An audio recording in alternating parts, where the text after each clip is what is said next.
Assalamualaikum warahmatullahi wabarakatuh.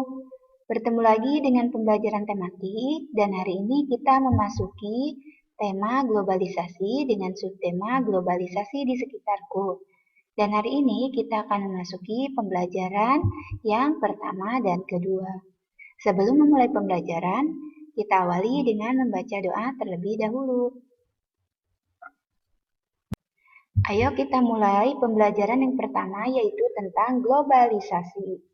Istilah globalisasi sudah sering kita dengar melalui berita-berita di televisi atau media cetak. Nah, globalisasi ini berasal dari kata globe yang berarti dunia. Secara sederhana, globalisasi diartikan sebagai proses mendunia. Sementara secara umum, globalisasi diartikan sebagai masuk atau meluasnya pengaruh dari suatu negara ke negara lain. Nah, adapun beberapa faktor penyebab terjadinya globalisasi, diantaranya adanya kemajuan ilmu pengetahuan di bidang komunikasi, ada juga kemajuan ilmu pengetahuan teknologi di bidang informasi dan komunikasi, adanya kemajuan ilmu pengetahuan di bidang teknologi transportasi, dan juga adanya kemajuan kerjasama ekonomi internasional.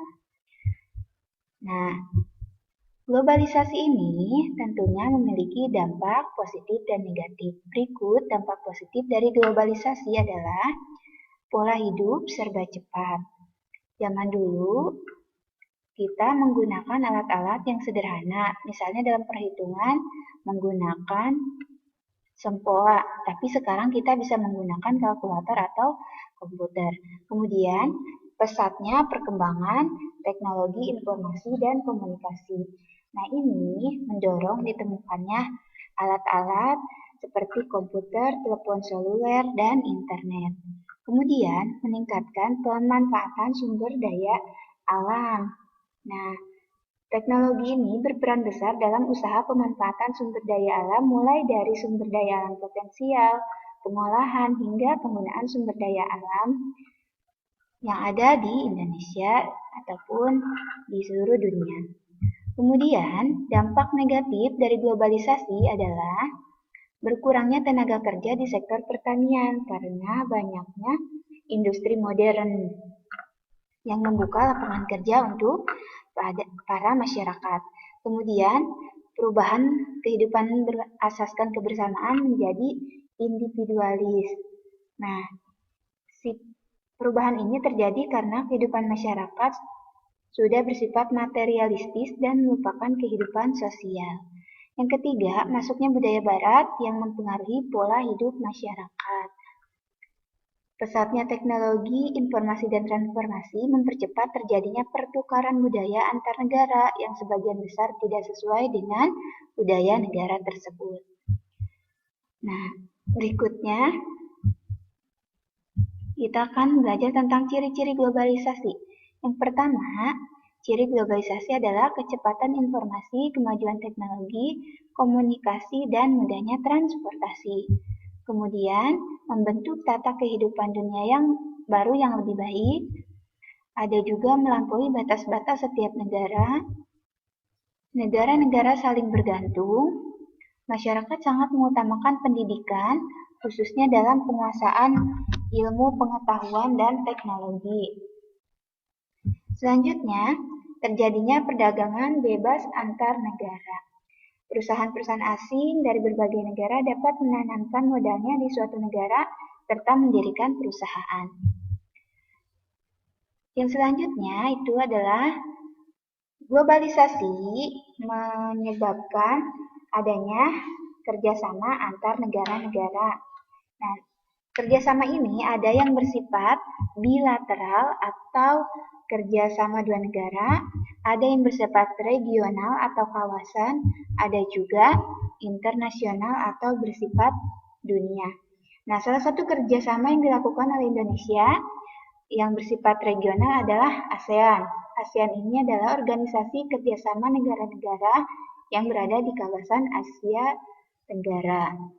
Nah, ASEAN ini dengan Indonesia bekerja sama di berbagai bidang seperti sosial, budaya, ekonomi, politik, keamanan, pendidikan, dan ilmu pengetahuan, serta teknologi. Tujuan dari kerjasama ASEAN di bidang sosial budaya adalah meningkatkan kualitas sumber daya manusia, meningkatkan kesejahteraan dan perlindungan sosial, meningkatkan keadilan sosial dan hak asasi manusia, serta mengurangi tingkat kesenjangan yang ada pada masyarakat negara-negara ASEAN.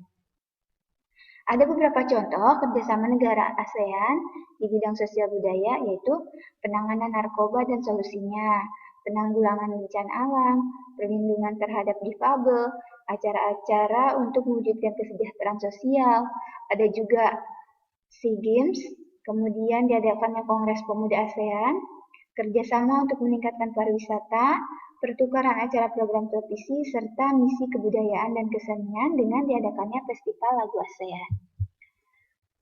Nah, sekarang kita akan belajar tentang pembangkit energi listrik.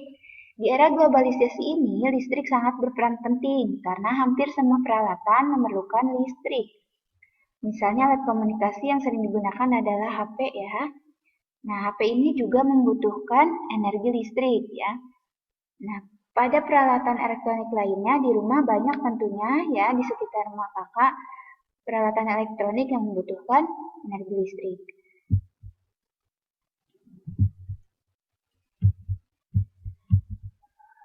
Pembangkit listrik ini banyak, diantaranya ada tenaga air, tenaga uap, tenaga gas, tenaga uap dan gas, panas bumi, dan nuklir.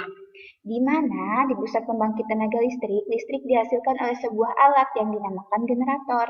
Dan generator ini digerakkan oleh turbin dari bentuk energi lain.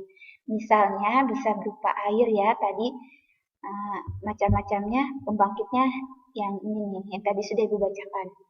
Kemudian di sini kita akan belajar tentang pembangkit energi listrik tenaga air. Ada bagian-bagiannya, diantaranya bendungan yang fungsinya untuk menampung air dalam jumlah besar agar tenaga yang dihasilkan juga besar. Fungsi lainnya juga untuk mengairi atau mencegah banjir ya. Yang kedua ada turbin. Turbin ini adalah roda besar yang berputar cepat. Fungsinya untuk mengubah aliran air menjadi energi gerak. Yang ketiga ada generator. Generator ini dihubungkan dengan turbin melalui gigi-gigi putar sehingga ketika baling-baling turbin berputar, maka generator juga ikut berputar. Nah, generator ini mengubah energi gerak dari turbin menjadi listrik.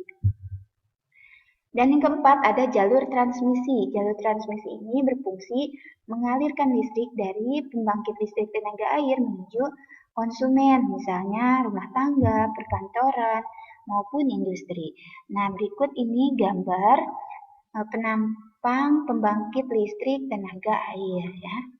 Selanjutnya, selain dihasilkan dalam skala besar, listrik juga bisa dihasilkan dalam skala kecil, yaitu dengan pembangkit listrik tenaga mikrohidro atau PLTMH.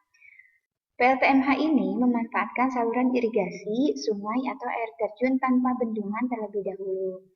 Adapun PLTMH bagian-bagiannya yaitu satu turbin. Fungsinya mengubah energi gerak dari aliran air menjadi energi putaran yang dapat memutar generator. Kemudian ada generator yang berfungsi menghasilkan listrik dari putaran turbin. Ada juga saluran pembawa yang fungsinya menjaga ketinggian dari air yang disalurkan. Dan ada panel kontrol yang berfungsi untuk menstabilkan ketegangan. Nah, berikut gambar penampang pembangkit listrik tenaga mikrohidro. Selanjutnya ada reklame. Nah, apa sih reklame itu?